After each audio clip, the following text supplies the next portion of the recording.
A primeira coisa que eu queria falar, eu estou observando aqui no grupo, o que a gente falou, foi o seguinte: quando o cliente chega e diz tenho depressão, ansiedade, essa queixa é um sintoma? Fomos analisar e falamos sobre isso. E a gente conversou um pouco ali, mas eu queria estender o assunto para cá pelo seguinte: depressão é uma nominalização. Então, assim, um sintoma pode ser uma nominalização, em algum momento vai ser, mas depressão não. Depressão não vai ser entendido aqui como um sintoma. Né? Para eu dizer que eu tenho gripe, aí eu pego o conjunto de sintomas. Eu tô com o nariz escorrendo, dor de cabeça, febre, dores no corpo. Opa! Então os sintomas estão sugerindo que eu tenho gripe, mas não é um sintoma. Né? A gripe não é o sintoma é o que sugere que eu tenho a gripe. No fim, pode ser que você não tenha gripe, né? Era outra coisa. Mas é isso. Então, existe essa diferenciação. Isso aqui, a gripe não é, apesar de ser uma nominalização, não é um sintoma. O sintoma é aquele conjunto de coisas que acontecem para você assumir que você tem gripe. Então, para uma pessoa dizer que tem depressão, ela teria um conjunto de sintomas. Ela vai dizer lá, eu não tenho mais vontade de sair, eu não me alegro com as coisas que tinham valor para mim hoje não tem, eu não saio de casa, e vai te dar um monte de sintomas para assumir que tem depressão. Depressão é uma nominalização. Por que eu quis falar sobre isso aqui? Porque depressão e ansiedade sempre gera isso quando a gente conversa com PNL, sempre gera isso. Normalmente causa, eu acho que tem uma diferença muito grande de quando a gente aprende como lidar com essas coisas durante a nossa vida, em outros tipos de cursos e tudo mais, a entender essas coisas. As pessoas acreditam que quando falam depressão, ansiedade, elas sabem o que é, e aí fecha o tema. Tudo aquilo que você acha que você sabe, você meio que fecha a entrada do conhecimento. Então, não, essa parte eu já sei. Mas quando você fala assim, não, eu vou entrar como uma folha em branco, vou aprender o máximo que der. Às vezes você entende melhor. Por quê? Porque os nossos postulados e compreensões sobre depressão, sobre saúde, inclusive, aqui, ó, PNL Saúde é bom se você quiser desfazer um pouco dessas ideias. Então, é muito esquisito, lá o Abner colocou, é muito esquisito terapeutas aceitarem as nominalizações.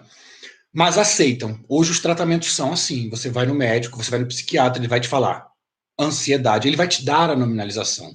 Ele não vai buscar o processo, ele não faz ideia de que seja isso. Eu acho que há um rombo muito grande entre esse nosso padrão de entendimento de depressão e ansiedade para o padrão da PNL de entendimento. Quando uma pessoa fala assim, pergunta para mim, e isso acontece muito, Werner, o que você faz quando um cliente chega com queixa de ansiedade? Mas por que essa pessoa faz essa pergunta? Porque ela espera que eu tenha um padrão de coisa a se fazer com ansiedade. Não faz o menor sentido, porque eu ainda não descobri o que acontece. A ansiedade é só uma nominalização. Então eu digo assim, a primeira coisa que eu vou fazer com esse cliente é desfazer a nominalização.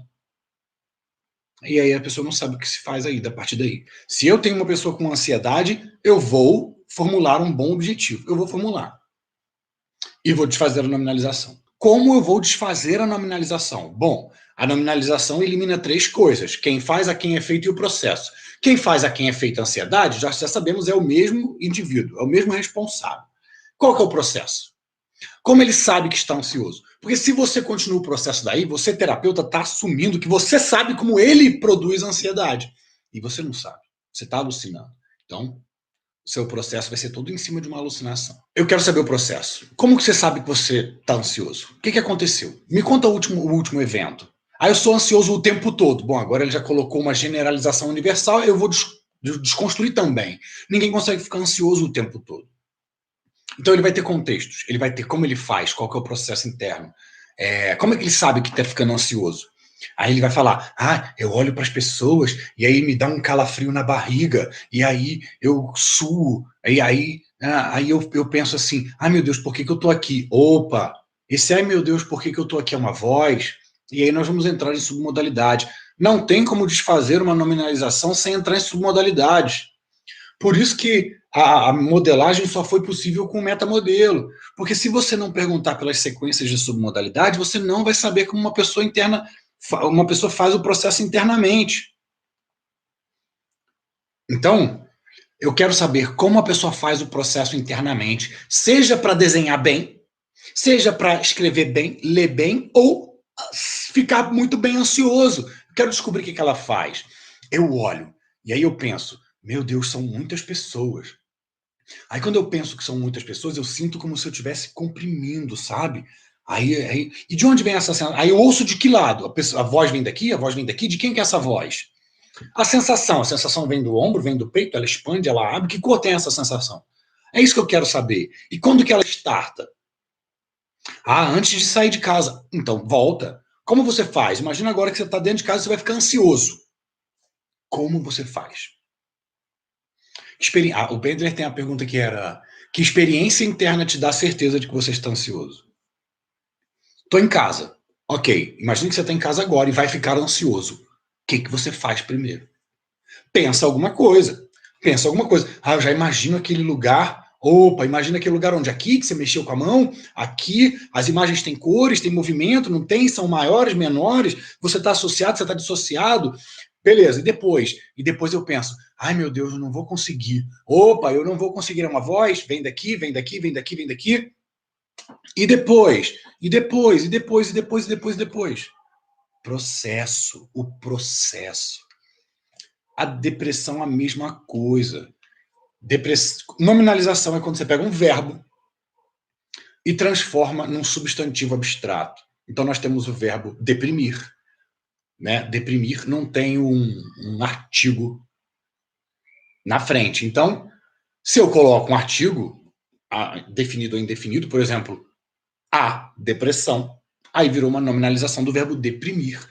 E aí, por que é interessante? Se você já fizer essa lógica, pensa, a pessoa chega e fala, eu tenho depressão. Opa, quem te deprime? Ah, já é um avanço. Por quê? Porque é do verbo deprimir. Para haver a ação do verbo deprimir, alguém tem que fazer algo. Então, alguém tem que fazer algo. Normalmente é a pessoa que faz a si mesmo. Por exemplo, educação. É uma nominalização do verbo educar. Quem educa? Qual que é o processo de educar? Nem sempre é a mesma pessoa. Então, eu quero educar meus filhos. A educação lá em casa, está muito ruim. Quem está educando? Eu. Quem você está educando? José. Qual que é o processo que você está fazendo? A nominalização. Escondeu essas três coisas. Então, a educação, você não sabe para onde ir. A ansiedade também não sabe. A depressão também não faz sentido algum trabalhar com essas palavras. Você desfaz a nominalização. Eu quero saber o processo. E aí a pessoa vai falar assim, eu estou em casa. Aí eu já penso, isso vai começar aí. Algo acontece. Ou ela olha para a porta, opa, então tem um acesso visual, ela olha para a porta e um pensamento. Descobre a sequência dos pensamentos. Sons, imagens e sensações em sequência, até ela deprimir a ela. Então, para ela se deprimir, não é muito simples. Ela faz todo um processo. Agora, imagina a pessoa fazendo esse processo muito bem, diariamente, por 2 anos. Ela está craque em ser depressiva. Você vai descobrir e vai mapear os processos. Quando ela chegar lá nos processos e submodalidades, ela vai começar a soltar as crenças. Eu já imagino aquele lugar. Sabe por quê? Porque pessoas assim... ou pessoas assim o quê? Crença. Pum, desfaz a crença, muda um processo. Vai para um outro processo, desfaz uma crença, muda um processo. Ou vai fazer uma ressignificação. Porque meu pai sempre falou isso. Significa que porque o seu pai sempre falou isso é verdade?